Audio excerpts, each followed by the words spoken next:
topics and opinions expressed in the following show are solely those of the host and their guests and not those of W4CY Radio, its employees, or affiliates.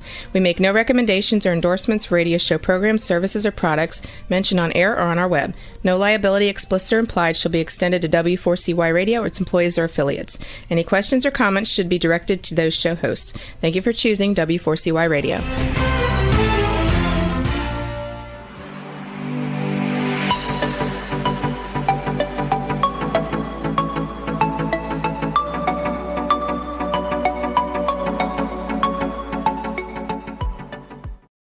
Well, good afternoon and welcome to the Bill Martinez live TV show. Great to have you with us.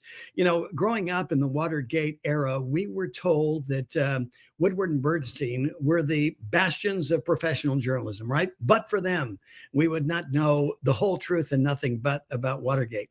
But little did you know, like so many things that we're learning these days, that all things are not exactly as they seem. And certainly this is the case when you consider what happened during the era of Watergate. The author of the book Postgate, John O'Connor, is going to be joining us in just a moment. He explains how the Washington Post betrayed Deep Throat, covered up Watergate, and began today's partisan advocacy journalism.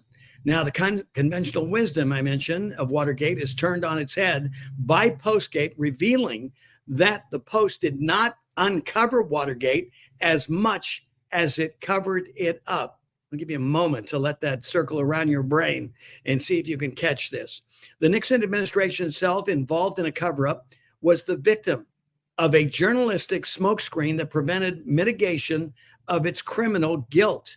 As a result of the paper's successful misdirection, today's strikingly deceptive partisan journalism can be laid at the doorstep of the Washington Post. Now, I know the movie told you something else, but here's the whole truth and nothing but. And we bring the author and lawyer of the book Postgate, John O'Connor, to join us now. John, welcome to the show. Good to have you with us. Hey, good to be with you, Bill. Well, you know, your book, though it was written, several years ago, boy, is so appropriate today. And who would have thought, as you were unraveling the journalistic shenanigans of the Washington Post, how diabolical it could become. And here we are in today's America, not even trusting, journalists or the mainstream media anymore. Well, that's right. When I started representing Mark Felt, and for years I had known he was Deep Throat, and worked with him and then tried to get out his story, I still believed that the great shining example of good journalism was Watergate journalism. Right. That it had hit the mark. Now, as I got into it, I and dealt more directly with the Post, I started having questions to such a degree, and I explained this in Postgate, that I decided to go back and look at the original journalism and also what we knew at the time, or what was known to someone at the time. Right. And what I found was that the Post knew far more from the very outset, from the very first day, knew far more about the whys and wherefores of this burglary than did the Oval Office. Now, let's let that sink in. The Post knew more about this from the very first day than did the Oval Office. Now, we have got, for instance, there's a good book recently that came out that tries to hew to the Post line, but unwittingly talks about how even a year after the burglary, the White House people are still scratching their heads trying to figure out if somebody from the administration had actually authorized this silly caper. Right. And their realization comes to be that no, John Mitchell did not do this. Boy, we're surprised he really didn't order this. They always suspected that he must have, that he was just lying about his participation. Right. And of course, then they realized that he hadn't ordered it. The Post knew that from the beginning. And the Post will admit it now. Now, today, in the light of hindsight, they will admit that John Mitchell, the Attorney General of Nixon, was not behind the burglary. So the question is raised, well, who did order this burglary and what was it about? Exactly. The Post knew. John, let me ask you this. Let's hold on this one idea first of all, and that is, our viewers are saying, how did the Post know more about Watergate than the White House? What was their inside channel? Well, here's what I would say. First of all, the White House did not know about this, at least the important guys. There were a couple junior aides that probably got hooked in by the CIA folks, Howard Hunt, and James McCord, who had infiltrated. But let me give you a couple facts here, Bill. Okay. When the Post had reporters right on site, they had a fellow who was so in with the police that they let him into the crime scene. A fellow named Alfred Lewis, who then collaborated with Woodward and Bernstein for the first articles. Right. I'll give you one example. I'll give you two examples. First of all, everything was happening not in the part of the offices where the DNC even was. All the action was in an affiliated organization whose offices were right across the street from the wiretap monitor, that had nothing to do with the DNC. They were listening to a phone that had nothing to do with the DNC. The Post knew that right away. Mm-hmm. They also knew something else. I'm going to tell your audience about this because this is fascinating. This has never been reported by the Post, not in 50 years. There was a violent struggle between one of the arresting police officers and one of the burglars. One of the burglars, when told to assume the position against the wall, reached into his pocket to grab something. The policeman said, "Stop or I'll shoot. Stop, don't do that." The guy persisted, went into his pocket, pulled something out and tried to get rid of it. It turned out it was a desk key, a little desk key that was attached to a little pocket notebook that the guy had in his thing. He tried to get rid of it. The arresting officer said, "I almost had to break his arm." Wow. The fellow that was getting rid of it, a guy named Eugenio Martinez, one of the so-called Cubans. Right. He was actually an active CIA agent. There's no doubt about it. I'm not making this up. At the time, He was on the CIA's payroll. All right. So that's number one. Number two, he was trying to get rid of this key. Why? As the arresting officer said at the time, he said, "I almost had to break his arm." He got the key. And it later turned out to be a key to a desk in that part of the office that I talked about. Right. But as the officer said, it identified the target. Now, did the Post ever tell the public the area the burglars were in as having nothing to do with the DNC or the campaign? No. Did they tell about this dramatic struggle with the officer? No. Did they tell about the desk key? No.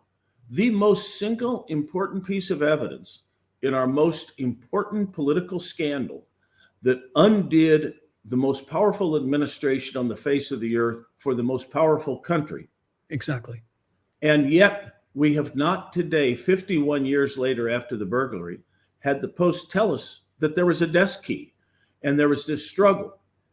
So they made a point. If you look at Woodward and Bernstein's book and also the reporting at the time, it looks like the Post is very detailed. They talk about how all the stuff they found on the burglars. They found tiny tear gas pens. They found so many $100 bills with certain sequences.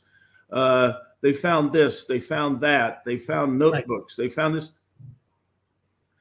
There is never a mention of the key. No key. Of the key. Yes. And so there we are. This is just one example. Now there are other things that I go through. Let me ask you this, John, real quick. This really points to a CIA/FBI operation.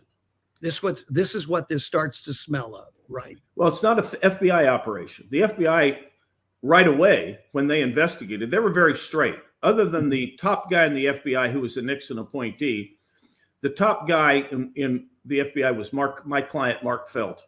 Okay. From the very first day, Bill, Felt and his agents thought that this was a botched CIA job. And in fact, it turns out it was a botched CIA job. Okay. Now, let me tell your audience a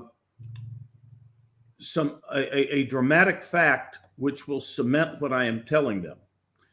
Anyone who remembers either the book or the movie will remember that the most dramatic part of the movie is when Deep Throat goes into the garage, his lips are quivering, he's worried, and he tells Woodward, everyone's life's in danger. Now that's a serious accusation. They may try to kill you. They may wiretap you. Woodward got so worried that he went to Ben Bradley's house. First he went to Bernstein's apartment, then to Ben Bradley's house. They huddled out in the yard for fear of being wiretapped.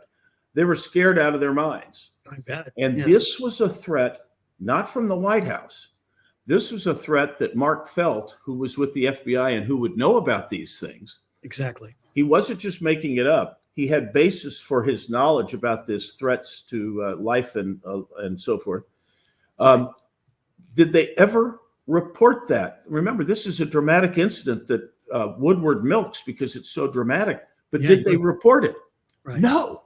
Yeah. Because if they reported it, they would be reporting that the CIA was worried that its role would finally be unearthed because it looked like it was happening. The CIA had successfully hidden this thing for about a year when Felt went into the garage.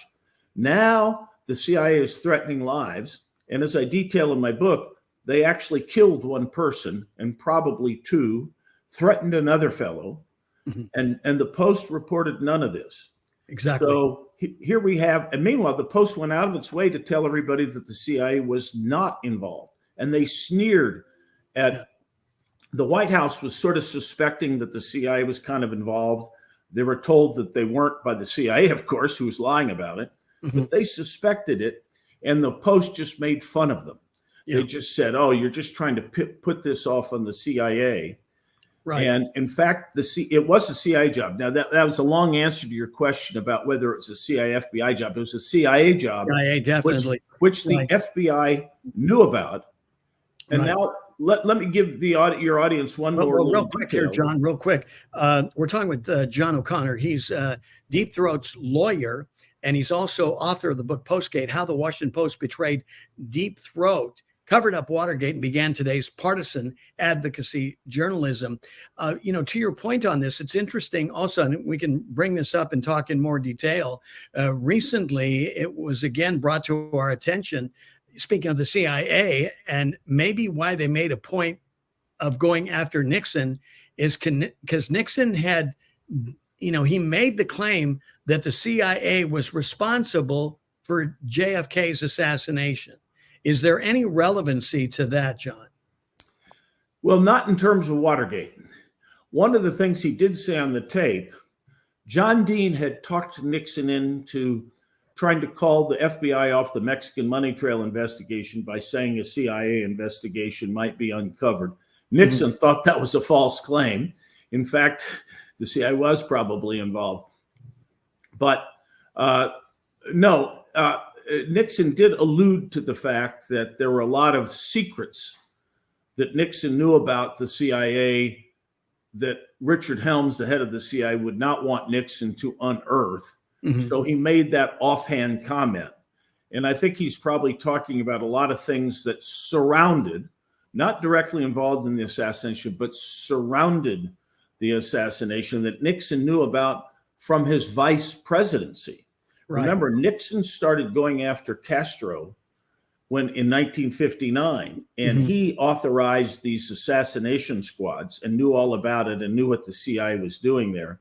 Right. So I think Nixon was alluding to that, but none of this had to do with the Kennedy assassination. Nixon just made an offhand comment about Helms and having the need to continue to hide things. Right. There's a rich vein about the CIA, but it's irrelevant to Watergate.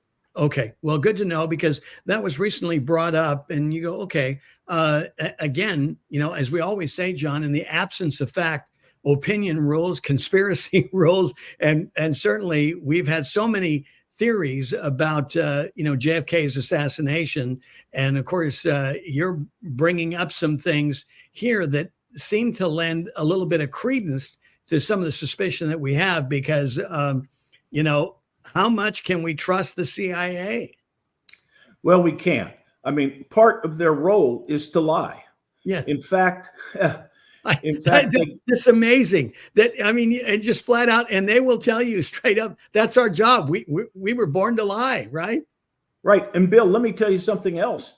They had the CIA dead to rights on some lies that they told Congress. I'm trying to think which ones they were. Mm-hmm. And part of their defense was that it's okay to lie. And furthermore, that the senators, Richard Russell of Georgia is an old one, and he was one of their big supporters. And there was another fellow too, that these fellows that they told Russell and these guys, look, you understand we have to lie when we go to, we can't talk our secrets in public.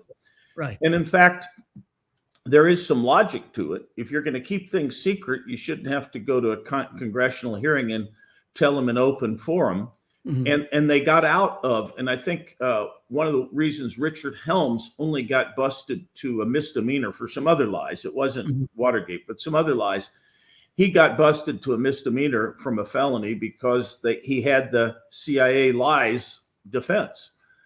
So yes, and that's highly ironic, because when it came to the Iran-Contra affair years later, all the, I guess there were Reagan administration people got convicted of lying, but it was the same thing. They were lying about national defense, and maybe we shouldn't be subjecting people to these questions in public.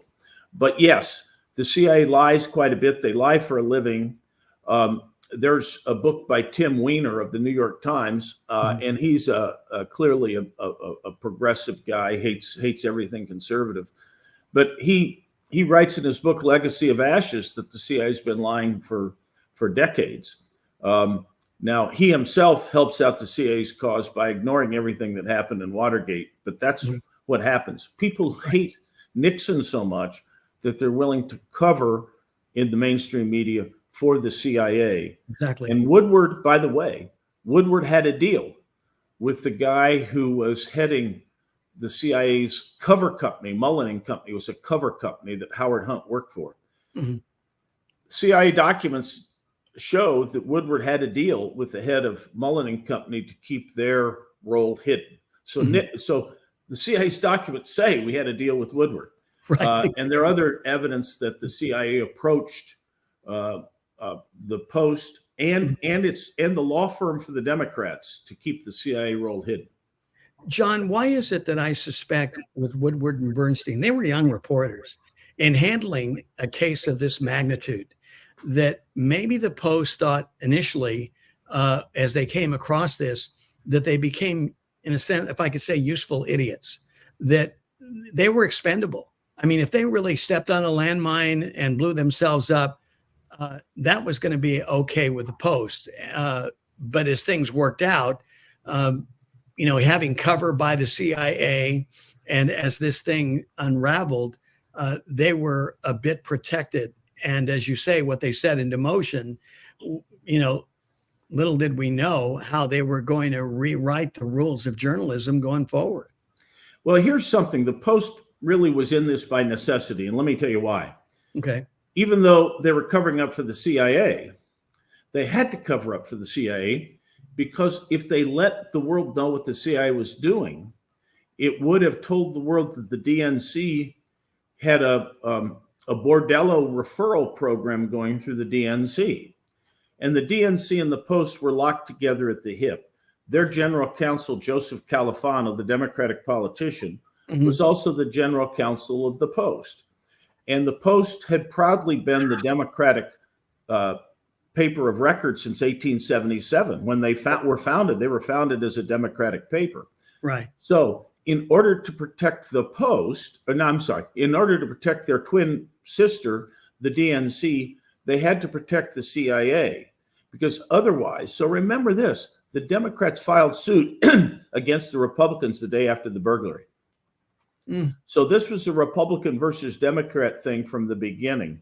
So the Post had to cover up for Democrats. And also they wanted, of course, to skewer Nixon. So Woodward and Bernstein, their job was simply to skewer Nixon and ignore all other evidence and focus right on Nixon. Now, there were things, obviously, that Nixon did, but no one understood the context of what Nixon was doing and the context of the fact that John Dean was their advisor, who had a completely different interest than the Nixon White House. But nonetheless, they needed to get Nixon before Nixon got to them. And so that's what this thing was about. It's eerily reminiscent of today. I was going to say. So that's how we got, think about Russiagate, rather than get Hillary for everything she did, she points the guns towards Trump, and it works. The press goes along with it. Everybody's focus is on, Trump must be colluding with the Russians. Right. And people ignore what Hillary's doing back in her own backyard. Mm-hmm. Well, as you say, here's the Post, basically a media arm of the DNC. And today, all media, just about, including the social media oligarchs, John, are operative PR arms for the DNC, are they not? Well, that's how this whole thing started. Mm-hmm. Remember, Watergate was ripe for this. Watergate journalism was ripe for this because we had all this action in the 60s and early 70s, civil rights, women's rights, sort of the youth movement, anti-Vietnam, anti-war. Right. All of it was sort of a liberal protest movement, which would have been just that. I mean, Americans accommodate protest. They accommodate the best of protest and get rid of the worst. And it wasn't ideological up to that point.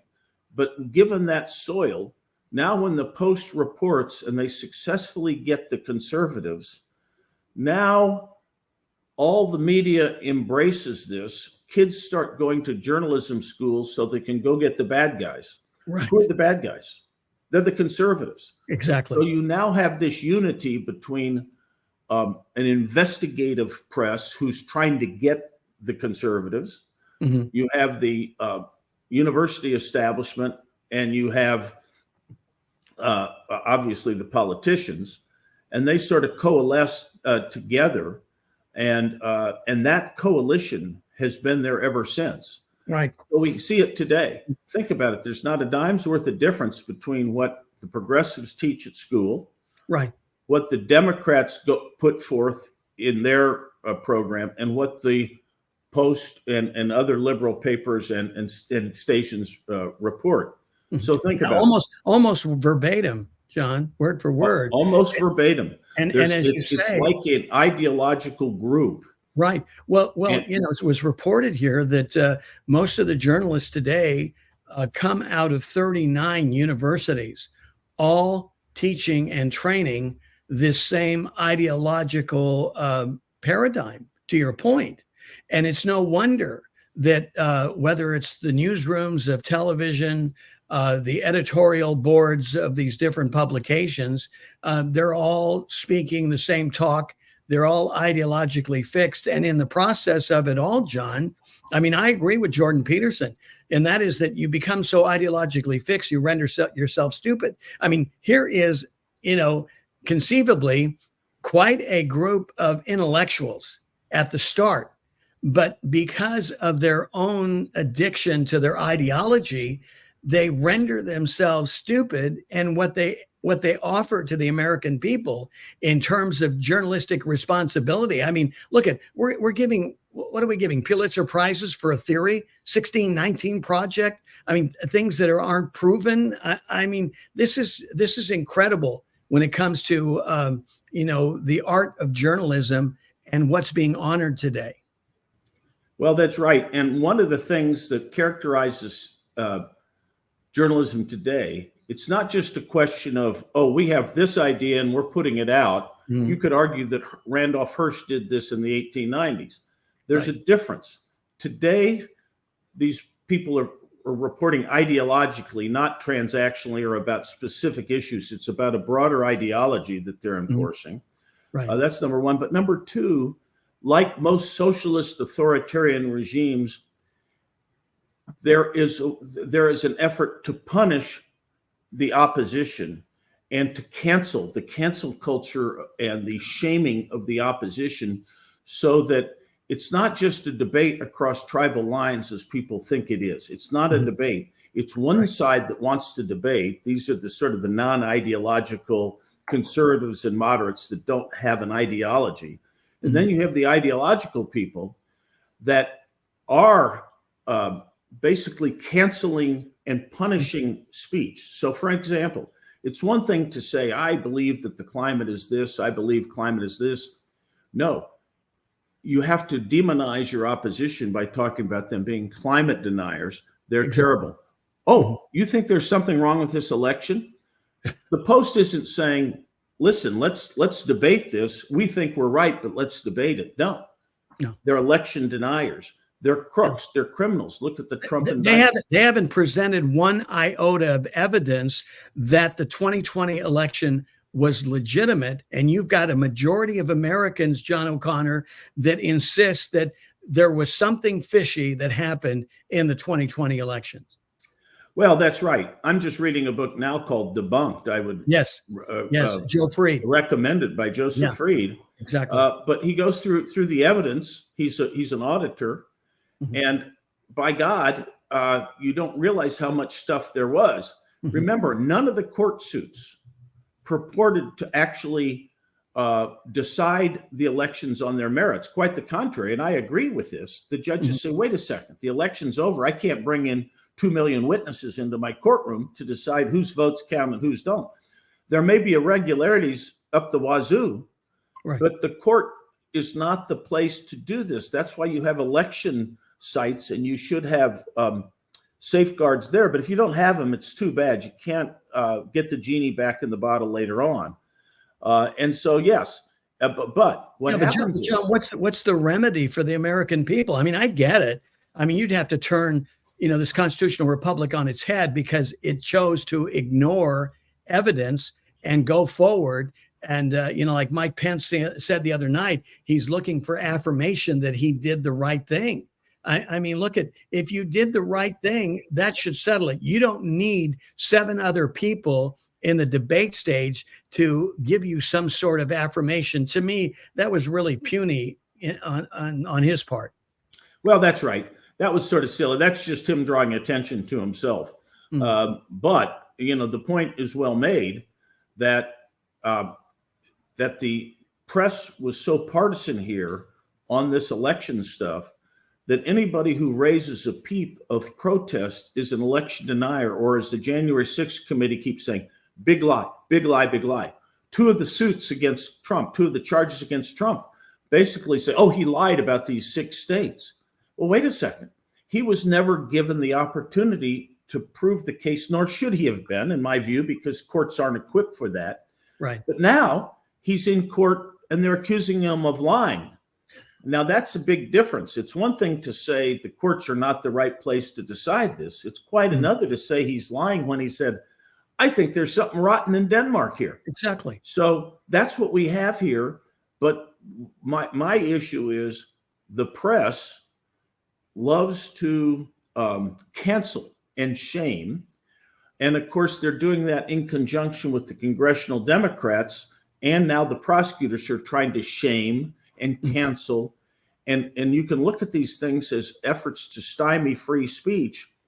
Most people, certainly most moderate and conservative people, will say there's a lot wrong with this election. Exactly. And one of the reasons that they are continuing to pursue this is they don't want election remedies. What we should be doing today is not talking about Trump's indictments, but how do we make sure that there aren't millions of ballots that are just going out there willy-nilly that any vote harvester can come up and pick out of the trash.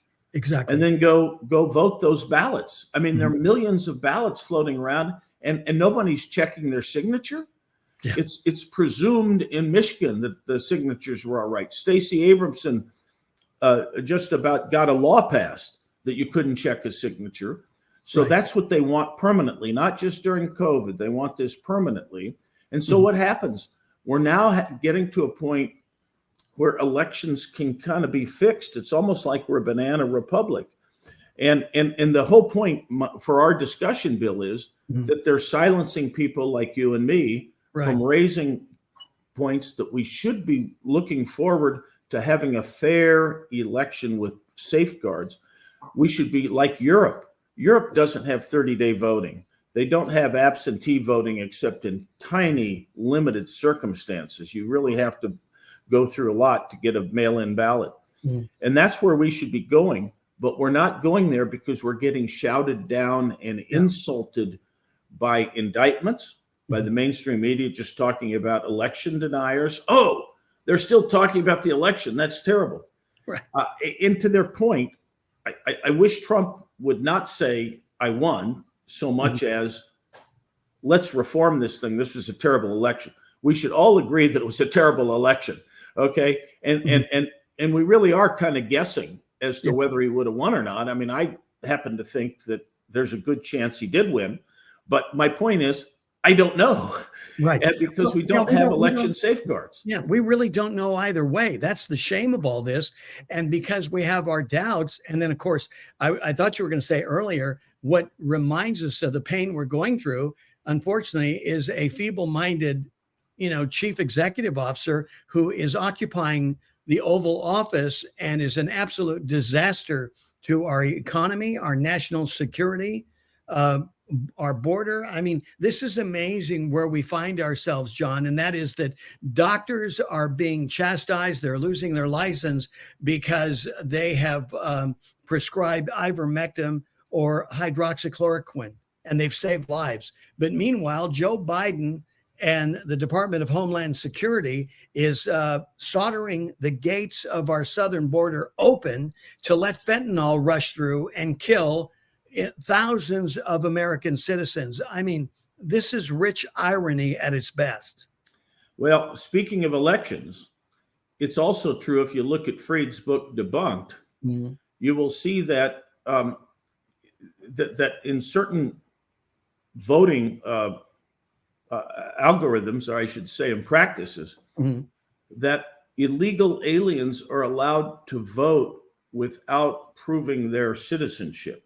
Exactly. So there's a certain form, they call it a federal form, where you can just submit it.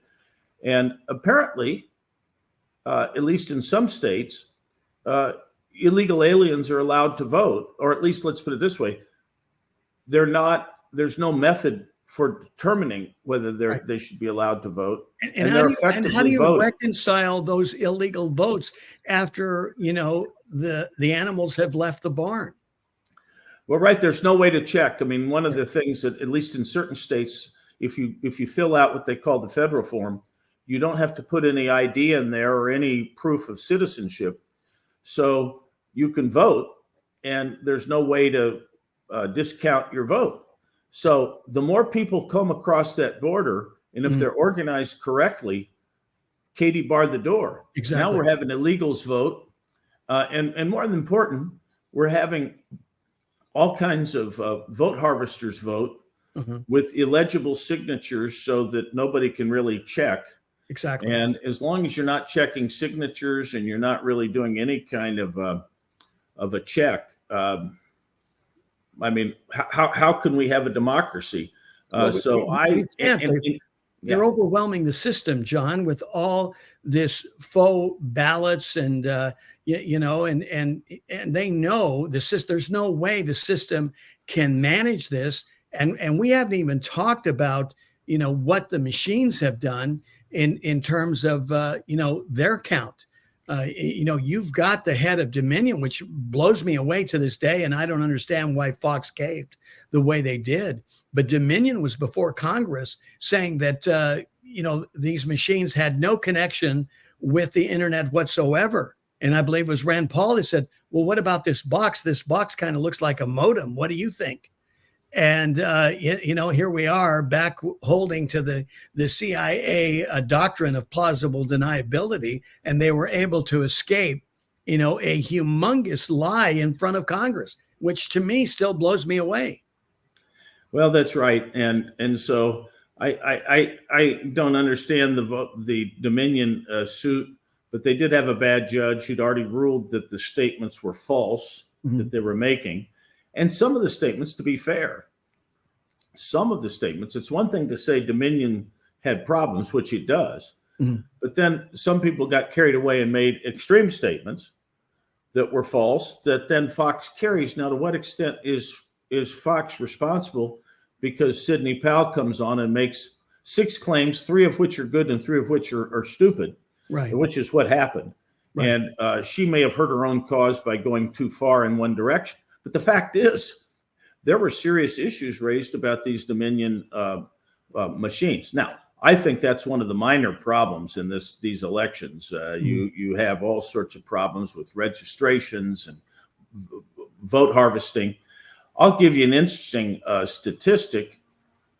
There's one, I want to say it is it Georgia, I believe, that 6.4% of all, and I think I have the right state here, 6.4% of all ballots were rejected, mail-in ballots were rejected in 2016.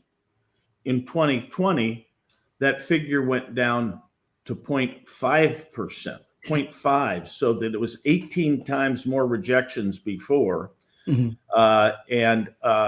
then when you get to Atlanta itself, it was even smaller. Yes. And I may have it wrong. No, I think you're right. I remember saying something else in other places, but the rejection rate just plummeted because nobody was rejecting anything. So, but these are the things that the press, and this is why the press is so detrimental to us all, because they aren't really reporting the true narratives. A democracy can't work, Bill, as you know, if the public doesn't get its information. You and I can study this stuff on our own, and there are enough sources that we can go get it. But how many people are there that really have the time to do this or the inclination? They're not. Yeah. But they should be. And they're used to being told what to believe. And this is what, the mainstream media and the power forces, the political power forces, that we talked about earlier, this is what they're counting on, is that America has been dumbed down. This is why we keep encouraging them, say, look, you've got to own your own knowledge. Don't take my word. Don't take John's word for it. Hopefully what we're sharing with you motivates you enough to do a deeper dive. Check it out for yourself, because, the fact of the matter is, unfortunately, the environment is such, as you point out, John, is the left doesn't want to have a conversation. They don't want to debate these issues because it takes time, it takes intellect, it takes a desire to really find a higher level of operation and to move more towards, as the Constitution talks about, that more perfect union. They don't want to handle that process. That's too hard for them, and so it's easier for them to invalidate you, shut you up, and take control, because in their own conviction, they know better than 340 million people. Well, that's right. It goes against the spirit. The whole idea of America was based on this notion of liberalism, and that means free speech, marketplace of ideas, classical liberalism. And John Stuart Mill talks about it. You want to argue, and that's the way each side gets to argue, and the better argument wins, and so forth. And that's why we had the First Amendment. Redress grievances, free speech, and so forth. But what's happening now is that half of the, and it's really less than half of the country, is figuring out you want to stop free speech. You want to stop the flow of debate and argument. I'm a great believer that if you debate, no matter how crazy one side might be, the truth will be outed. However, and everybody's all the better for it, John. I mean, I would hope that's the America I want to live in. Well, that's right. And de Tocqueville, when he visited America from France in 1839 or so, he had just experienced the despotism of a democracy over in France. That is to say, that a democracy can be as despotic as an authoritarian or royalist regime of some kind. Right. And he was worrying about that, because what he said was, if you get into the despotic democracy, which is where our country's headed now, you infantilize your citizens. You try to make them trusting and believe whatever it is that is dictated to them. And it's working to some degree here. About half of our population is infantilized. They believe whatever pap the mainstream media puts out there, and then their good boys and girls will pat you on the head. You're believing the right things. Now, don't mess up your head with any of these debates. And those if crazy, anybody those tries crazy to, conservatives, stay away from those crazy conservatives. that's right. And why is it, Bill, that on our college campuses, so many kids need safe spaces? Whenever there's an argument that's going to intrude on their safe spaces, they don't know how to handle it. How weird. They're not taught to argue and debate. They're Yes. taught dogma. And then when somebody comes in with a fact that pierces that dogma, they don't want to hear it. And so the press, one of the things they're doing besides putting out just one side of the story, they're also punishing anybody who might try to pierce that side of the story. Exactly. And that's where the real problem gets in destroying a country that's supposed to be built on free exchange of ideas. Mhm. If we don't have that, and we're getting there now, where you can't say something, where Congress is talking about one side of the spectrum having a big lie, now you've got serious problems with your democracy. Yeah, without a doubt. We're talking with the lawyer for Deep Throat. John O'Connor is with us, author of the book Postgate, How the Washington Post Betrayed Deep Throat, Covered Up Watergate, and began today's partisan advocacy journalism. John, we've gone full circle with this because here we are. I mean, a lot, and you referenced this, a lot that we're experiencing today in some, regards is similar to Watergate, what Donald Trump is experiencing, what this country is going through once again. Oh, yeah. It's Watergate on steroids. Mm-hmm. Watergate on steroids. I mean, Nixon was unfairly pilloried. Mm-hmm. He didn't know what was going on. He got bad advice from his junior counsel who didn't know what happened. John Dean knew exactly what had happened. Right. But he didn't let anybody in the White House know. He was a compromised guy. Yes. So Nixon was unfairly treated. But the unfairness and the lies that were promulgated by the Post and Watergate seem like nothing today, given what the way our press is today. And remember, back in 1972, all my 60s wild brethren from the campuses, they were just starting out as faculty members. They were just starting out in the media. Now they have control. People our age have control, Bill. Yes. And they chose themselves to head up the media, to head up the universities, to head up social work. And that's what we have. We have this elite group showing us, we have this elite group that is really the vanguard now. And it's just a shame. Right. And it's very hard to get out of this trap. Yeah, without a doubt. I mean, Donald Trump revealed to America, just like he did the problem with the southern border, the deep state, but for Donald Trump, nobody was talking about the deep state before, John. That's right. And one of the reasons, and people on the left don't realize this, one of the reasons that Donald Trump has been so popular is that he comes right at them and he won't cow to their nonsense. Whereas George Bush, when this happened, when George W. was in office, he and Laura and Condi Rice just sort of slunk back in their offices after being heroic in helping this country get out of 9/11. And rather than bucking them up, oh no, now we just started jumping on them. Once we're safe, they crawled out from under their beds and they went after the guy. And Republicans see that their representatives are getting pilloried by these folks. And nobody's standing up to them and saying, BS, I'm fighting back.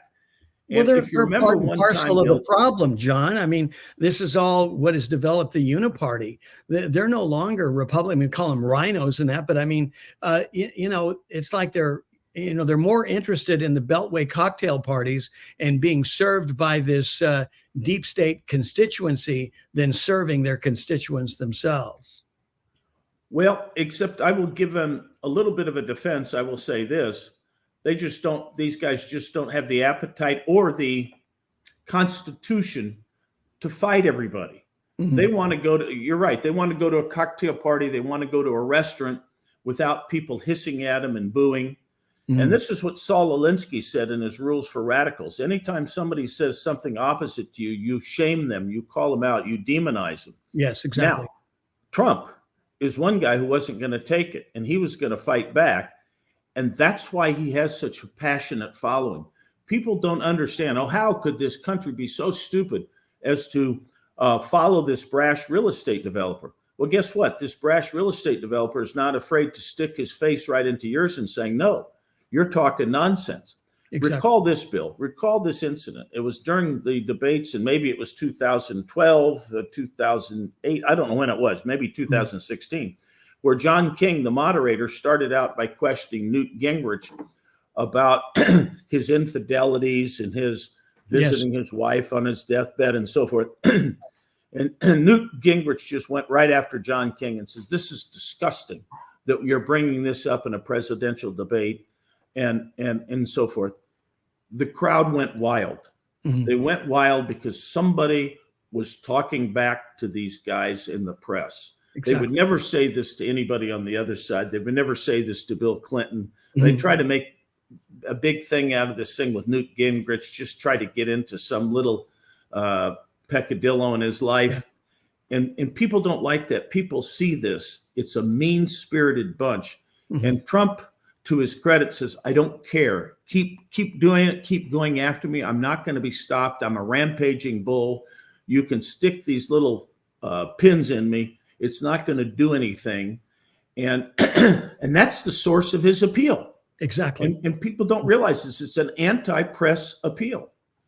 Well, look what's happening. All these indictments, his polling numbers keep going up. They're freaking out, going, wait a minute, when is this guy going to fold up? And his followers just keep increasing in numbers. His fundraising increases, and the rest of his competition on the debate stage just pales in insignificance. Well, that's right. And I think to a certain degree, it backfired a bit on the Democrats that Trump has become so popular because of this. That said, my fear is that the middle of the electorate will be influenced by this. And I think now the Democrats are looking at this and saying, hey, we may have made Trump stronger, and maybe this is really brilliant on our part. I don't think they intended it. Right. But it won't ruin him for the nomination, but will ruin him in the general, they hope. And so that remains to be seen. I personally am worried that he's going to get convicted before the election.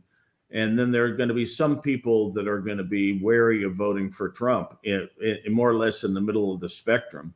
Yes. And so I've been worried about that for a while. I don't know what to do about it, because I'm in a position now of saying, gee, if I support DeSantis, will that be looked upon as an insult to Trump? Right. And nobody wants to go out and kick a guy while he's being kicked by the press. That's the problem. You don't want to criticize Trump, and look, Trump did not do us any good by not helping out in Georgia after the 2020 election. He should have helped out more in Georgia and not done what he did. We probably could have had a Senate that was Republican. So yes, there's things to criticize him about. People were dissatisfied with him for some of these things, but now he's getting attacked, and here it is again. Yeah. So now everyone more or less just feels almost disloyal if they don't say, gee, go get him, Trump. And I got to say that every time they do something to him, I want to say, go get him. Yeah. Go get him, Trump. Fight back. Exactly. Well, and as he put it, he's fighting for all of us, John. I mean, because if they can do this to him, they're going to do. I mean, look what happened with the January 6th, people that are still in jail, solitary confinement for years. I mean, it's disgusting what has happened in our country. And there's nobody yelling about that. Think about what an affront to civil liberties it is. Exactly. To take people, and these are people that it's one thing if you were, a leader of a violent deal. There are probably 100 people that were involved in that sort of stuff. And, they should get punished. There's no doubt about it. And other people ought to get slaps on the wrist if they were trespassing and did anything that was malicious. But to put somebody in jail for 2.5 years and they really didn't do much. Yeah. I just think this is wrong. Think about this, when 5,000 people were rounded up by the DC police during the 70 or 71 May Day riots. They put everybody in a pen at RFK Stadium. Right. And my client, Mark Felt, was aghast. He was just mortified that people would get thrown in jail for what appeared to be free speech activities. Exactly. And overblown. And finally, those people got released. Most of them got released. It's anathema to America. Exactly. And now look at these people. They're still in jail and they're still hunting people down. I get reports from people that their relatives or son in some part of the country is still being hounded by FBI agents who want to know where they were. We've got a plane ticket for you being in DC. We think your cell phone shows this and that. Where were you? Were you in there? Exactly. Well, John, I'll tell you, we got to leave it there. We're out of time. I cannot thank you enough for coming on the show and putting this all in perspective and helping us realize that not much has changed. If anything, it's only gotten worse, right? It's gotten much worse. It's gotten much worse. Without a doubt. John O'Connor, he's Deep Throat's lawyer, author of the book Postgate, How the Washington Post Betrayed Deep Throat. Covered Up Watergate began today's partisan advocacy journalism. John O'Connor, thank you very much for being with us. Appreciate it. Take care. Bill, great talking to you. You got it. Our thanks to John O'Connor. And for more information and to be a part of this mighty Martinez movement to return to God and to save our country, go to BillMartinezShow.com. May God bless you and keep you. Make his face shine upon you. May he be gracious unto you and give you peace. Go and be blessed and be a blessing. Thank you for being with us. Take care.